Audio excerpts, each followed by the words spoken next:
हाँ जी, good morning students. तो पिछले टॉपिक्स आई होप तुसी कर ले होंगे। आज ਆਪਾਂ नवा टॉपिक शुरू करांगे Gauss law. This is very very very important topic. हर साल इस टॉपिक जब कुछ ना कुछ डेफिनेटली आऊगा ही आऊगा। जे तुसी मैंने पूछो कि फर्स्ट चैप्टर मस्ट क्वेश्चन जेड़ा मैक्सिमम प्रोबेबिलिटी है तो इस क्वेश्चन दी है, चाहे question state and prove Gauss law, चाहे यदि कोई एप्लीकेशन क्वेश्चन या न्यूमेरिकल क्वेश्चन, श्योर है भी पूछना ही पूछना उन्होंने एग्जाम्स पर। तो आज आप शुरू करेंगे गॉस लॉ।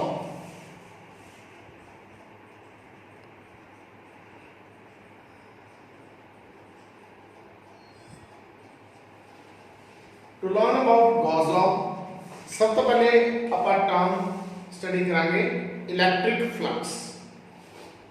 इन नवी टर्म है, इस तो पहला अपन इलेक्ट्रिक फील्ड बारे पढ़े, आज अपन पढ़ांगे इलेक्ट्रिक फ्लक्स बारे।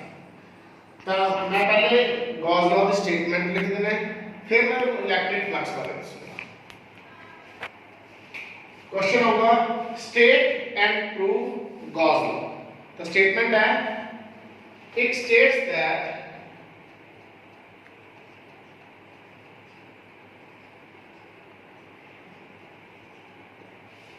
electric flux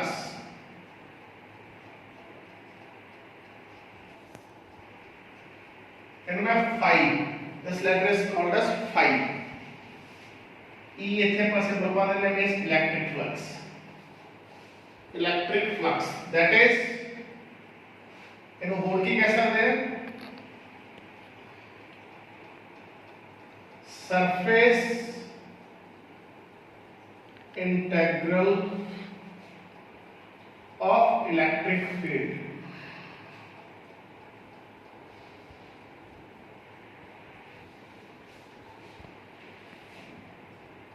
around any closed path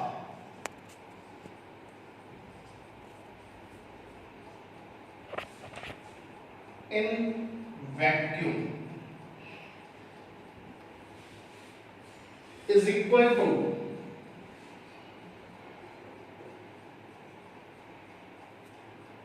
one over epsilon naught times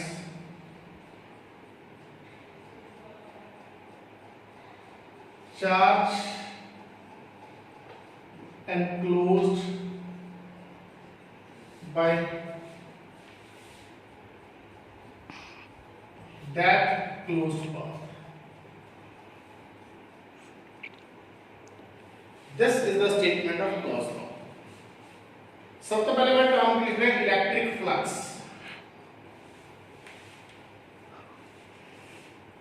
mathematically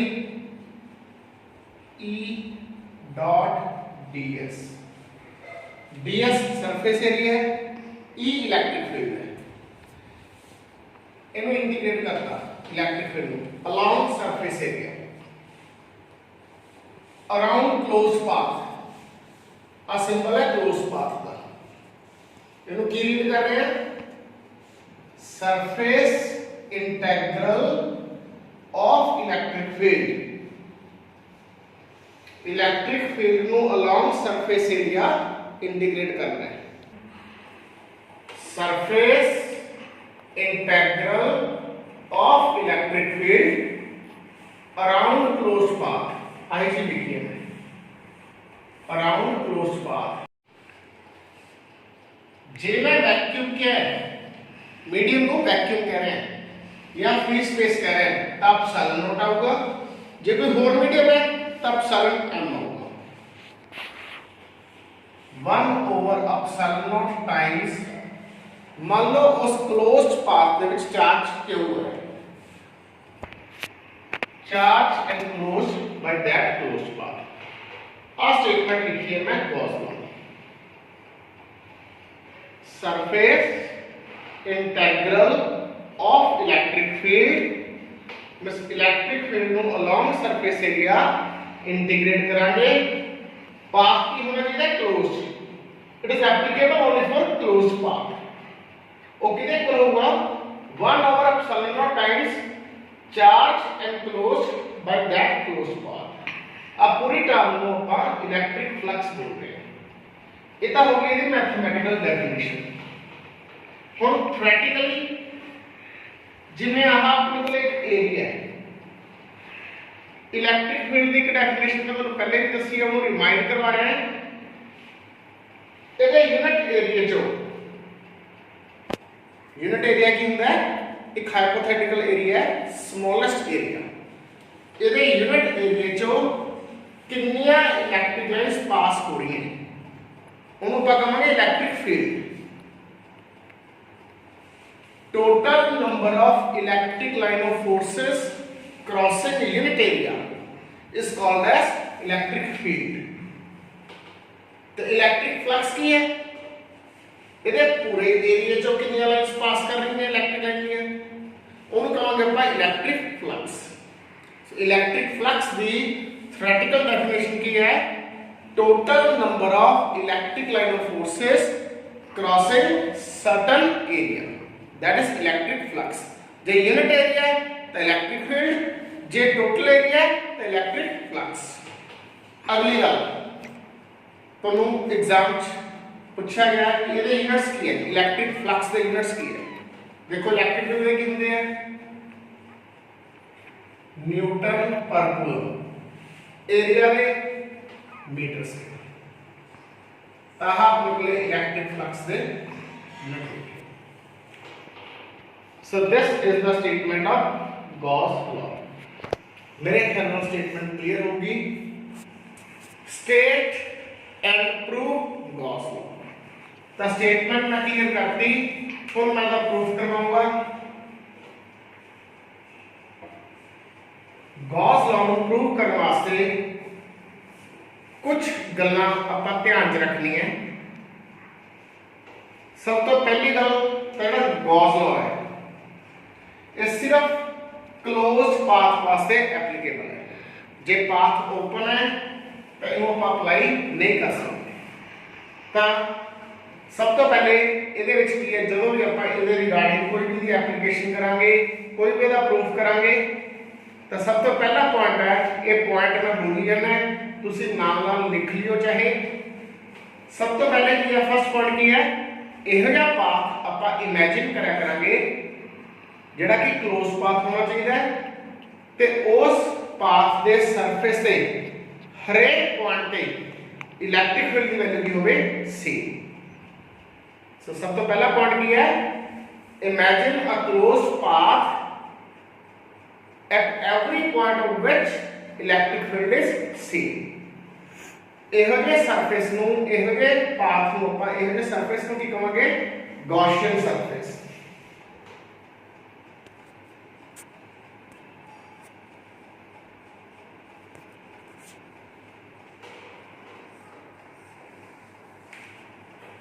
So to apply Gauss law, सब तो पहला पॉइंट की है, एक पाथ ਆਪਾਂ ਇਹੋ ਜਿਹਾ ਅਜ਼ਿਊਮ ਕਰਿਆ ਕਰਾਂਗੇ ਜਿਹੜਾ ਕਿ ਹੋਵੇ ক্লোਜ਼ ਪਾਥ ਤੇ ਉਹਦੇ ਹਰੇਕ ਪੁਆਇੰਟ ਤੇ ਇਲੈਕਟ੍ਰਿਕ ਫੀਲਡ ਦੀ ਵੈਲਿਊ ਕੀ ਹੋਵੇ ਸੇਮ। ਇਹੋ ਜਿਹੇ ਪਾਥ ਨੂੰ ਆਪਾਂ ਕੀ ਕਹਿੰਦੇ ਆ, ਗੌਸੀਅਨ ਸਰਫੇਸ। ਇਹੋ ਜਿਹੇ ਸਰਫੇਸ ਨੂੰ ਆਪਾਂ ਕੀ ਕਹਿੰਦੇ ਆ, ਗੌਸੀਅਨ ਸਰਫੇਸ। ਦੂਜੀ ਗੱਲ, ਇਸ ਸਰਫੇਸ ਤੇ ਜਿਹੜਾ ਆਪਾਂ ਗੌਸੀਅਨ ਸਰਫੇਸ ਬਣਾਇਆ, उन्हें मैं इतने बना के भी दिखाऊंगा, इस सरफेस पे इलेक्ट्रिक फील्ड ते एरिया वेक्टर, एरिया को की कहने हैं, एक वेक्टर कहने हैं, जे स्मॉल सरफेस एरिया है, जिवें आह एक एरिया सरफेस एरिया, तो जेड़ा इहदा एरिया वेक्टर है उसकी डायरेक्शन की होती है हमेशा आउटवर्ड नॉर्मल, इस सरफेस से परपेंडिकुलरली आउटवर्ड, बस पिछों जिवें लाइन्स पास कर रही है, पिछों जिवें फ्लो कर रहा है पिछों कुछ। सो आही डायरेक्शन होगी दी एरिया वेक्टर दी। तो दूजा पॉइंट की है, वो जो सरफेस है जो आप अज्यूम किया है वो इस तरह का होया करूगा, जो भी आप कोई एप्लीकेशन करनी है या फिर अप्लाई करना है, तो इलेक्ट्रिक फील्ड ते एरिया वेक्टर दोनों या तो एंगल 0 बनया करूगा, या 180 बनया करूगा, या 90 बनया करूगा। बस कोशिश करा करांगे ਆਪਾਂ ਵੀ ਇਸੇ ਤਰ੍ਹਾਂ ਦਾ ਸਰਫੇਸ ਬਣਾਇਆ ਕਰੀਏ, ਇਸੇ ਤਰ੍ਹਾਂ ਦਾ ਸਰਫੇਸ ਆਪਾਂ ਅਜ਼ਿਊਮ ਕਰਿਆ ਕਰੀਏ।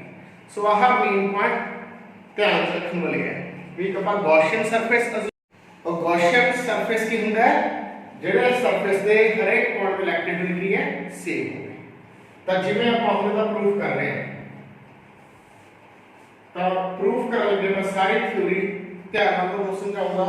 ਅੱਗੇ ਤੋਂ ਜਿਹੜੀਆਂ ਟਰਮਸ ਮੈਂ ਇੱਥੇ ਸਮਝਾਤੀ ਹਾਂ ਉਹ ਆਪਾਂ ਅੱਗੇ ਕੰਟੀਨਿਊ ਕਰਿਆ ਕਰਾਂਗੇ ਅਗਲੇ ਟੌਪਿਕ 'ਚ। ਫॉर एग्जांपल ਆ ਮੇਰੇ ਕੋਲ ਇੱਕ ਚਾਰਜ Q ਪਿਆ O ਪੁਆਇੰਟ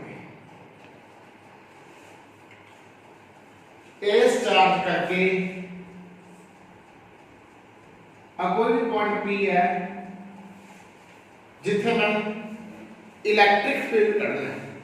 गॉस लॉ के हेल्प नाल आपां इलैक्ट्रिक फील्ड कढ़िया करांगे। आही इहदी एप्लीकेशंस है for different type of surfaces.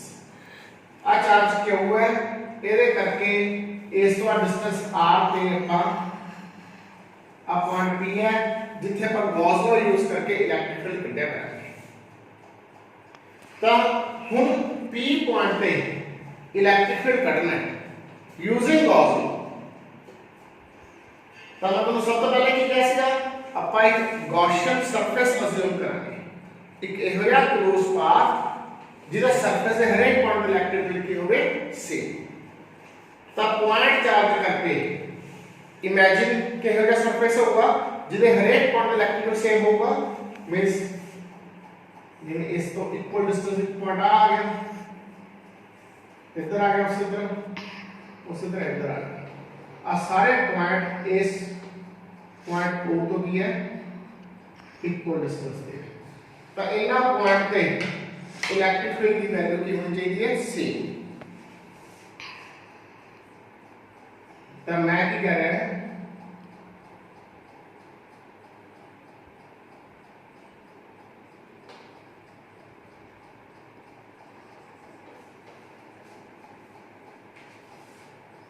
हम देखो आ जरा P पॉइंट है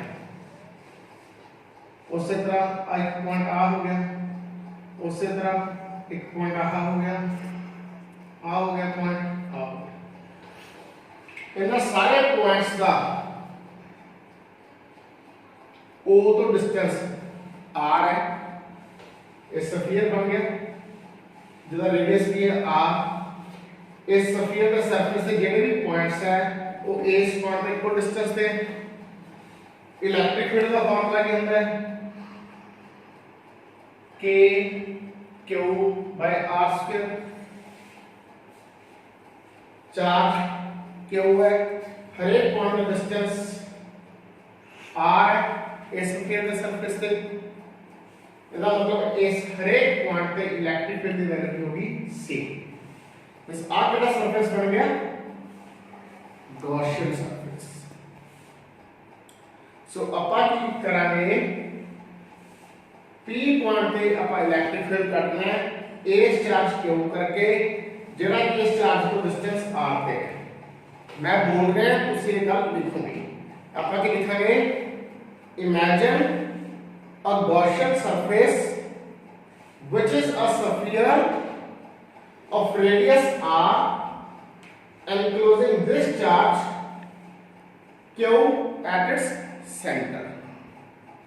The surface of this sphere is a Gaussian surface. Why? Because electric field at every point on its surface is same. Clear? यह गल तुसी लिखनी होगी कि कहोगे we to find out electric field at point P due to charge Q at point R, sorry at point O. Imagine a sphere of radius R enclosing charge Q at its center. The surface of the sphere is a Gaussian surface because electric field at every point on this surface is same. Now हम तो अपना electric line की property दसिया सी भी electric line of forces की direction की होती है they are always normal to the surface. बस इस तो इलेक्ट्रॉन्स के जाएंगे पी पॉइंट तो इस तरह they are normal to the surface इस तरह जाएंगे आउटवर्ड नॉर्मल उसी तरह इधर पासे आउटवर्ड नॉर्मल उसी तरह इधर पासे ਹੁਣ ਇੱਥੇ ਇੱਕ ਛੋਟਾ ਜਿਹਾ ਸਰਫੇਸ ਏਰੀਆ ਆਪਾਂ ਆ ds ਮੰਨ ਲਈਏ p ਪੁਆਇੰਟ ਤੇ ਛੋਟਾ ਜਿਹਾ ਸਰਫੇਸ ਏਰੀਆ ਸਫੀਅਰ ਦਾ ਆਪਾਂ ds ਮੰਨ ਲਈਏ ਤਾਂ ਏਰੀਆ ਵੈਕਟਰ ਦੀ ਡਾਇਰੈਕਸ਼ਨ ਕਿੱਦਾਂ ਹੁੰਦੀ ਹੈ ਉਹ ਵੀ ਨਾਰਮਲ ਟੂ ਦਾ ਸਰਫੇਸ ਉਸ ਏਰੀਆ ਵੈਕਟਰ ਦੀ ਡਾਇਰੈਕਸ਼ਨ ਕੀ ਹੋਗੀ हम n कैप ਨਾਲ ਰਿਪਰੈਜ਼ੈਂਟ ਕਰ ਦਿੰਦੇ ਹਾਂ ਜਾਂ ds ਵੈਕਟਰ ਨਾਲ ਰਿਪਰੈਜ਼ੈਂਟ ਕਰ ਲਓ ਉਹ ਵੀ ਕਿੱਧਰ ਹੋਗੀ ਇਨ ਦਾ ਡਾਇਰੈਕਸ਼ਨ ਆਫ ਇਲੈਕਟ੍ਰਿਕ E के ds एंगल कितना हो गया 0 सो नाउ ਹੁਣ ਆਪਣੇ ਕੋਲ ਕੁਐਸਚਨ ਕੀ ਸੀਗਾ ਸਟੇਟ ਐਂਡ ਪ੍ਰੂਵ ਗੌਸ ਆ ਸਾਰੀ ਥਿਉਰੀ ਲਿਖਣ ਤੋਂ ਬਾਅਦ ਆਪਾਂ ਲੈਫਟ ਹੈਂਡ ਸਾਈਡ ਚੱਕਾਂਗੇ ਜੇ ਉਹ ਰਾਈਟ ਹੈਂਡ ਸਾਈਡ ਤੇ ਇਕੁਅਲ ਆ ਗਈ ਤਾਂ ਕੁਐਸਚਨ ਪ੍ਰੂਵ ਹੋ ਗਿਆ so now as the angle between E and ds is 0 prove करता पाते थ्योरी ता ये तो इनु की लिखांगे अपन E ds cos 0 cos 0 कितना होता है 1 E बाहर आ गया अंदर की रह गया ds what is E this is electric field at point P इस चार्ज पर कितना होगा इलेक्ट्रिक फील्ड K की वैल्यू कितनी है 1/4 pi epsilon naught Q by R square आता E की वैल्यू होगी ds स्मॉल सरफेस एरिया जब मैं इंटीग्रेट करूंगा over entire close path means this will become total surface area of sphere integration के बाद कितना होगा surface area of sphere 4 pi r square तो देखो इथे r square में r square कटेगा 4 pi में 4 pi कटेगा ताकि देखो आएगा q by epsilon naught means this is E dot ds तो आप लोगों के क्वेश्चन हो गया state and prove Gauss law मेरे ख्याल ਨਾਲ ਸਭ ਕਲੀਅਰ ਹੋਣੀ ਚਾਹੀਦੀ ਹੈ ਬਸ ਇਹਦੇ ਵਿੱਚ ਇਹ ਧਿਆਨ ਰੱਖਣੀ ਹੈ ਕਿ ਆਪਾਂ ਇੱਕ ਗੌਸੀਅਨ ਸਰਫੇਸ ਅਸਿਊਮ ਕਰਨਾ ਹੈ ਉਹਦੀ ਥਿਊਰੀ ਲਿਖਣੀ ਹੋਏਗੀ ਕੋਸ਼ਿਸ਼ ਕਰੋ ਕਿ ਜਿਹੜਾ ਗੌਸੀਅਨ ਸਰਫੇਸ ਹੈ ਉਹ ਇਸ ਤਰ੍ਹਾਂ ਦਾ ਹੋਵੇ ਜਿਹਦੇ ਵਿੱਚ ਇਲੈਕਟ੍ਰਿਕ ਫੀਲਡ ਤੇ ਏਰੀਆ ਵੈਕਟਰ इतना दोनों एंगल या तो 0 डिग्री बना करे या 90 बना करे या 180 बना करे this way you will assume the Gaussian surface point charge करके गॉसियन सरफेस के हो गया so this is first question state and prove Gauss similarly ऐसे क्वेश्चन पूछने की ट्रिक है state Gauss law prove Coulomb's law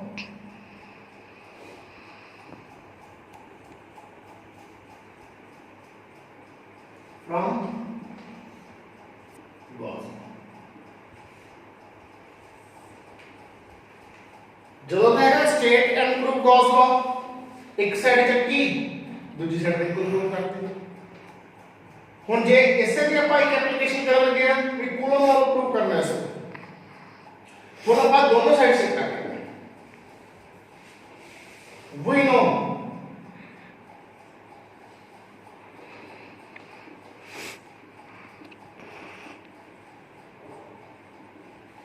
बिल्कुल सेम थ्योरी उसी तरह स्फीयर अज्यूम करेंगे E के ds एंगल पर दस देंगे 0 है तो की बन गया E ds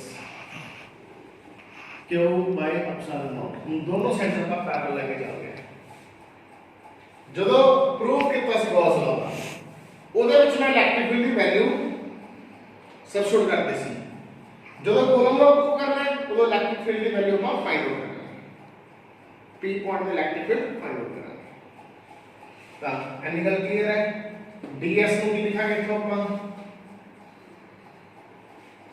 इंटीग्रेट करके 4 pi R square Q by epsilon naught. So इनको रीअरेंज करिए 1 over 4 pi epsilon naught Q by are square. आप लोगों ने इलेक्ट्रिक फील्ड की वैल्यू आ गई using Gauss law at point P. हुण जब आप कहिए भी इथे पी पॉइंट पे क्यों नोट चार्ज पे है तो इस चार्ज पे इस इलेक्ट्रिक फील्ड करके कितनी फोर्स लगेगी F is equal to क्यों नोट इनटू क्यों नोट की है it is the charge placed at point P। P point पे चार्ज की वैल्यू क्यों नोट है। P पॉइंट पे अपन गॉस लॉ यूज करके इलेक्ट्रिक फील्ड कट लिया तो फोर्स का फार्मूला अपन 1 बीच पड़े हुए फिर तो सब्स्टिट्यूट करेंगे 1 over 4 pi epsilon naught q naught by are square. Easy वाले सब्स्टिट्यूट कितनी ताकत फार्मूला बन गया कूलम्स लॉ। सो आज दे ਆਪਾਂ ਲੈਕਚਰ ਦੇ ਵਿੱਚ ਕੀ ਕੀਤਾ ਹੈ ਸਟੇਟ ਐਂਡ ਪ੍ਰੂਵ ਗੌਸ ਲॉ। ਉਸ ਤੋਂ ਬਾਅਦ ਇਹਦੀ ਇੱਕ ਐਪਲੀਕੇਸ਼ਨ ਕੀਤੀ ਪ੍ਰੂਵ ਕੂਲम्स लॉ ਫਰਮ ਗੌਸ ਲॉ। मेरे ख्याल ਨਾਲ ਇਹ ਲੈਕਚਰ ਤੁਹਾਨੂੰ ਕਲੀਅਰ ਹੋਊਗਾ।